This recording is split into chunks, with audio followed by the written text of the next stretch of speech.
Sam, who in their right mind is bicycling in Baton Rouge? Well, there are some of us out there, but there's definitely plenty of people who think it's too dangerous. I disagree. And why is that? Because, well, first of all, yes, there are some dangers as far as the road conditions and things like that. But when you think about how dangerous driving in general is, then you really stop thinking about bicycling as being dangerous.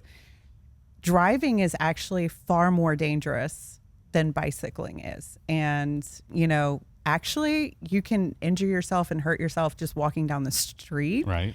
And on the same level that you could in bicycling. The most dangerous thing to bicyclists is, of course, drivers. So really, the danger is driving, not bicycling. That's the way I view it. Okay. Yeah. Well, let's get more into that. But first of all, I'm Tyler Hicks, publisher of the Mid-City Minute. And today I've got Sam Morgan here. She is the founder of Quick Flip Media. Yes. And also the founder of the Downtown East Social Ride. Yes. So welcome. The Mid-City Minute newsletter is usually a weekly publication, but today we are on video to all of you. Super excited. Thank you so much for being here. My pleasure. So tell me, what is the Downtown East Social Ride? Okay, so the Downtown East Social Ride is a free weekly bike ride that we do at the Electric Depot is our starting location. We meet every Monday at 6 o'clock and we go for a bike ride. I try to make sure it ends at 8 because I am one of those people who turns into a pumpkin at like 9 o'clock and I'm like, I really need to be getting my bedtime, right? So we end by 8 o'clock. We're home and done for the evening, but we do something different every week. So we'll do things like explore an abandoned building and learn the history about it. Which ones? Oh, well, okay. So the very first one we did was, do you know the building that's located underneath or right next to the North Boulevard Bridge? It's green. Mm-hmm. Okay, so that was the first building we researched. And it was just such a cool looking building. I wanted to know the history about it. And I found out that it was called Capital Idea Coffee. And it was built in the 1920s. And it was high tech for its time because it was a 2-story building. And their claim to fame was that no human hands touched the beams. They were loaded in these chutes at the top on the second floor. And they went through these chutes down to the second floor into the bags. That was high tech for the time. High tech coffeeing. That sounds super cool. Yeah. The overpass bridge. Is it safe for y'all to be down there? Absolutely. Okay. There are a lot of fears and perceptions about what is safe and what is not safe. And ultimately, I hate to say it, but fear is an illusion. And it's a thing that in reality, nowhere is actually safe. Okay. If you break it down, bad things can happen anywhere. But that neighborhood, I actually live in that neighborhood. I live on 12th Street. I've lived there for the past 6 years, and that's why I started the Downtown East Social Ride. Yeah. Tell me, what is Downtown East? Okay. People ask me all Yes. the time, like, what is Mid-City? What are the boundaries? And I typically always tell them, like, it depends on who you ask. Yeah. So for you, what is Downtown East? Okay, so Downtown East technically is defined as the area from like the interstate to the railroad tracks, from Spanish Town to like East Boulevard. Okay, so that's like the technical boundary markers of it as defined by the Downtown Development District. The Downtown Development District is really credited for the Downtown East area and absorbing that area into downtown, because prior that area was kind of considered like a no man's land. It wasn't quite mid-city. It wasn't quite downtown. It was just this space in between that got neglected. And you can see the neglect in the area, and you can see that it's really suffering from lack of interest in the area, lack of development. It's very sparsely populated. Like all of my neighbors are elderly. And then it's like living in the country in the middle of the city because there's just so much empty land around me. I have so many frogs at night. It's wonderful. Anyway, but so yeah, it's kind of that space in between downtown and mid-city, and downtown is now taking it on. Well, I'm going to put you on the spot then. Tell me. Is it Mid-City or is it downtown? Yeah. I claim downtown. Okay. I think So we should just cut this. cut right this now. whole thing. Yeah, Like right? this whole thing was like a bad experiment. But no, I mean I claim downtown just because that is technically what it is and that is its boundary markers. But we start the ride in mid city. Of course. Right? So we're actually technically breaking our own like rule. And really, we explore the entirety of Mid City, downtown, Old South Baton Rouge, or it's now being called Uptown. So Okay, I hadn't heard we that. go Uptown. We go a little bit into North Baton Rouge as well sometimes. Last week, recently, y'all went to the water campus, right? We did. So angry I missed that. No. I want to go so bad. Yeah, it's a super cool facility. If you've never been there before, when you go up to the second floor and you see the river model, which is quite possibly one of the most spectacular things that exists in Baton Rouge, and I'm going to go that big with it because when you walk in there, everyone's reaction is the same. Because it's just something you have never seen before. So it's a scale model of the Mississippi River. And they run all of these different experiments and they get to see, how the river will react if they do this or that. And it allows the researchers to really stay ahead of this thing that impacts everything. Everybody, yeah. Yeah, yeah. And, Baton Rouge is a city that was founded on the river, and the importance of the river cannot be understated. So it's incredible that we have that facility there and that is resource for the community and that it's being utilized by our researchers. So I'm really getting the vibe that when you go on a ride with you, you're getting a history lesson too. Oh yes, Yeah. absolutely. How did this come to be that you're providing this service, you're showing people parts of Baton Rouge that they might not have even known exist? Yep. Like, Yep. how did this happen? So in 2019, I moved into the downtown East area and I knew the electric depot was going to open at some point. And then I got notice that it was opening in May 2019. We moved into our house February 2019. And I'm a bike person and I love biking and exploring. And I really wanted people to come check out the electric depot. And I wanted people to come to this neighborhood that I had started to know and love. And I wanted people to find out about it as well. So I was like, well, I'll just do a bike ride. And the first one or the first idea was to just do a limited run of rides. And we were just going to do 4 rides for the month of May to like kind of highlight the electric depot. Well, people liked it and they kept coming. And so I kept doing it. And here we are 6 years later. Right. And it's still going strong. And I'm keep telling people, as long as you keep showing up, I'll keep doing it. And that's just the way it's going to be. And it's changed over the years as far as the topics. So the very first ride, we just took a general ride. And then the second one was that coffee place that I was telling you about. And so what I did is I researched the history of the building and I found out about the man who kind of ran the place. So it was his company. So we did a little tour from that building to like his family home, talked about his family, and we ended in the cemetery where he's buried. Wow. Yeah. And so I did a bunch of rides like that where we'd pick a building that was like seemingly abandoned and then I'd find out the story behind it. And it was really interesting because when you started looking at the history of people in Baton Rouge, and this is the same story that plays out all over the country, the majority of people were living, working, and dying within a 3-mile perimeter. Wow. It's like this short little area, especially small business owners. They would generally set up their businesses pretty close to wherever they lived, if not within the same building. Spanish Town Grocery is a great example of that. That's a building that the upper floor was for the family to live there so they could run their business down below. And a pretty common story. So we learned a lot about that. But like right now, we're doing a lot of stories related to the natural world around us. So hence the River Institute. The river was super high this year. So we did all these rides along the river, talking about the river levels. well, let's go to the River Institute and find out more about why the river is so high and what's going on with the river. And then we had another ride where we went to the garden district and we talked about the little pollinator gardens and their impact and what's happening with them.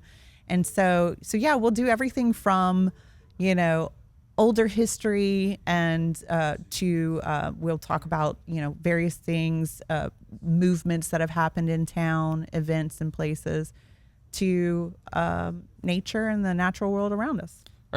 Are you doing a ton of research before these rides? Yeah. Yes, a ton. But I'm a former journalist, so I spent the bulk of my career, 20 years of my career in Baton Rouge as a journalist, and so I love to research.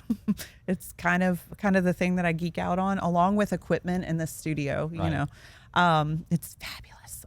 Anyway, so I love doing research, and so this is just fun for me. And that's why I started when I was in media doing the research, because, you know, the type of stories that I was writing for my last stint of my career in media were mostly quick, you know, breaking news type stories. It didn't really give me the chance to flex that research muscle that I love so much. And so when I started doing the rides and people liked that one that I did with the research, I was like, well, this is something I want to keep doing for sure. Yeah. So you told us about some really cool places that y'all visited. What's your next like favorite thing that y'all have done on a ride? Coming up maybe? Oh no. Well, sure if you want, but I was just thinking like what has been one of your favorite locations or destinations or outings? Yeah. Okay. So I'm glad you bring that up, because, you know, the area downtown East is a historically Black neighborhood.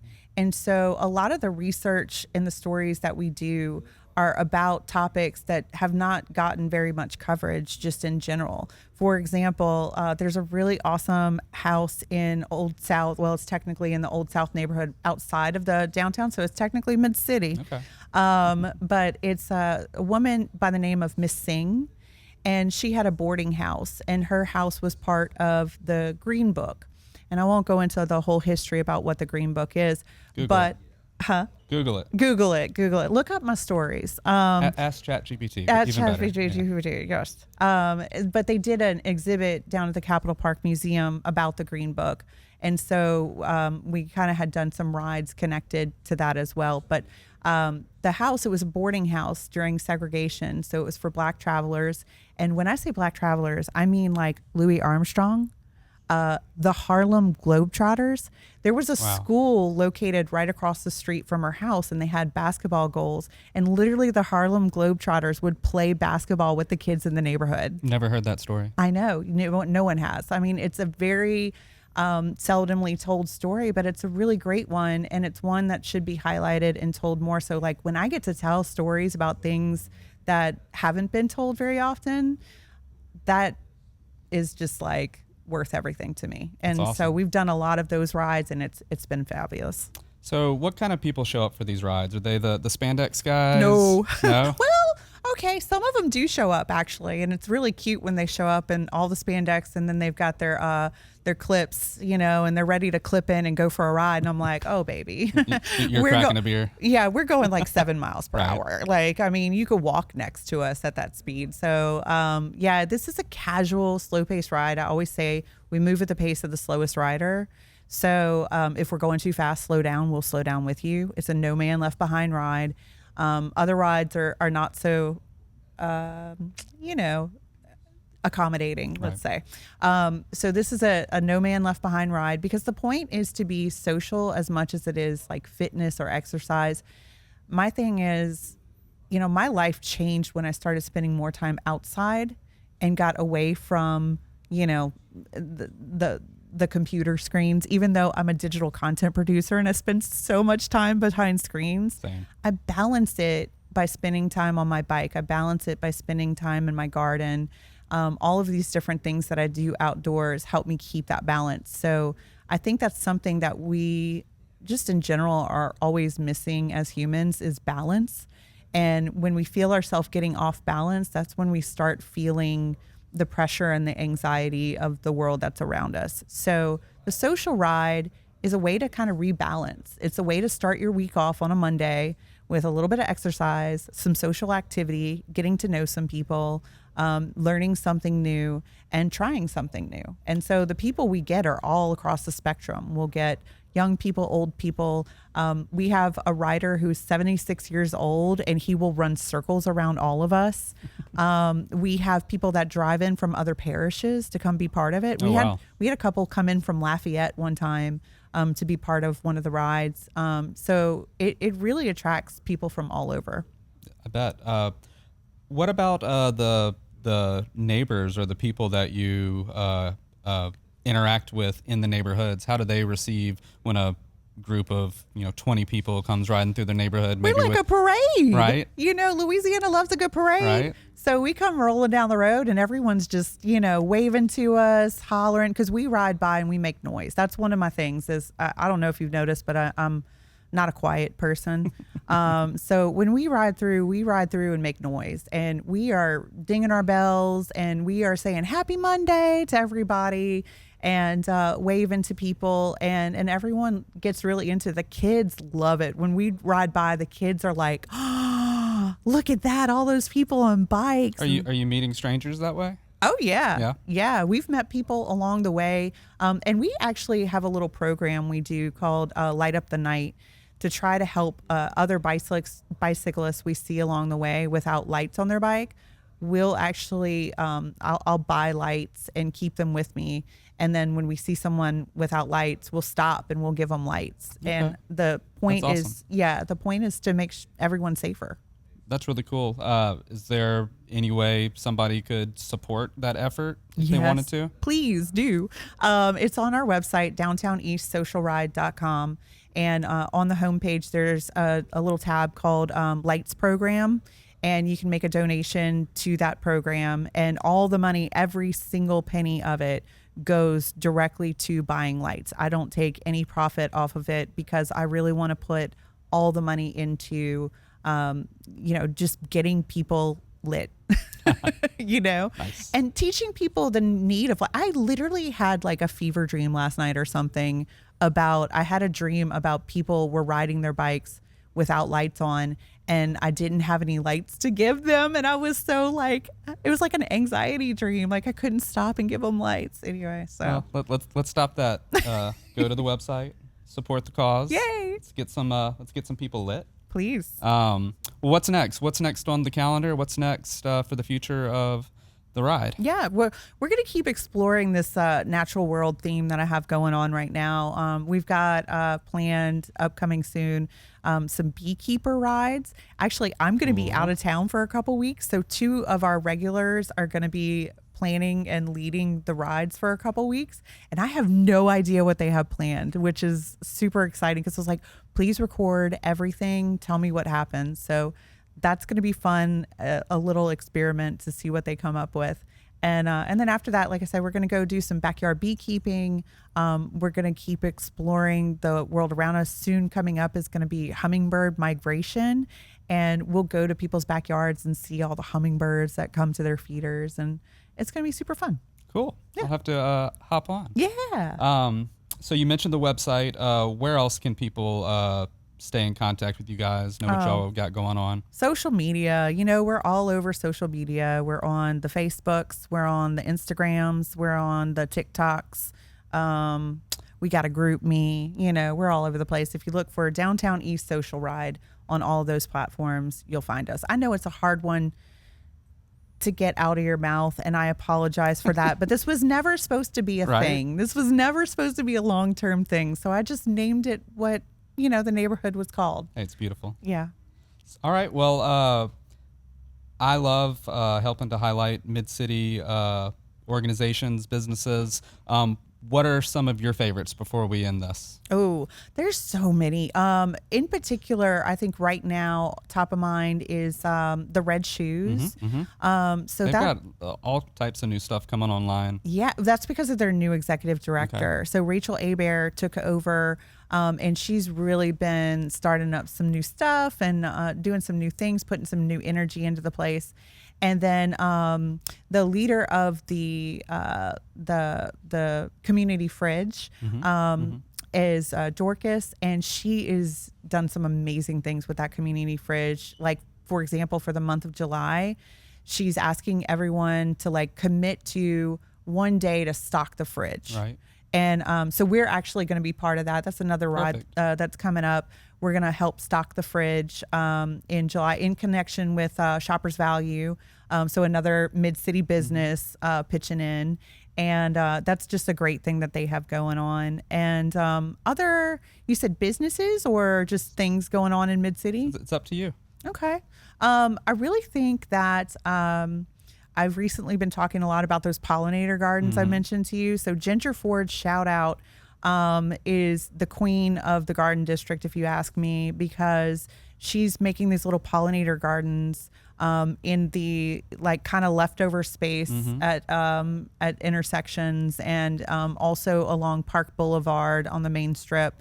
And she's doing so much to help revitalize our bug population, which is really important. I know. We need to bring those my neck of the woods in Capitol Heights. Yeah. Oh, I think it would be so great in Capitol Heights. And I mean, Capitol Heights is like, you know, the perfect neighborhood to find those little pockets. I think y'all did. Were you responsible for the little pocket park? Oh, I helped. Yeah. Yeah, because that was such a cool thing, and I think that's like definitely something that we could see a lot more of in Mid-City. And speaking, I'm glad you brought that up because it's now the time of year Mid-City Redevelopment Authority is taking applications for their community challenge grant, which we used a couple of years worth of those grants to help build the pocket park. So any of you Mid-City neighborhood associations or otherwise, now's the time to come up with an idea, go to Mid-City Redevelopment Authority's website,